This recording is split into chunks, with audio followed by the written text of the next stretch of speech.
În momentul în care întâmpini anumite dificultăți pe site, poți contacta unul din moderatorii sau administratorii aflați online. Pentru aceasta ne vom duce pe butonul Informații, iar apoi click pe butonul Echipa Întâlniri 2. Iar de aici vom selecta unul din moderatorii sau administratorii aflați online.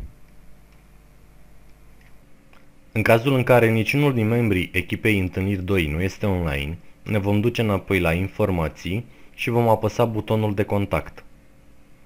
Aici vom completa formularul situat în partea dreaptă a ecranului cu mesajul nostru, iar apoi vom introduce rezultatul operației de mai sus. Pe urmă, apăsăm butonul Trimite mesaj. O altă modalitate de contact ar fi să ne sunați la unul din numerele de telefon situate în partea stângă a ecranului. De asemenea, dacă doriți, ne puteți contacta și pe ID-ul de Yahoo Messenger. Pentru aceasta, ne vom duce înapoi pe Informații și vom apăsa butonul Yahoo Messenger.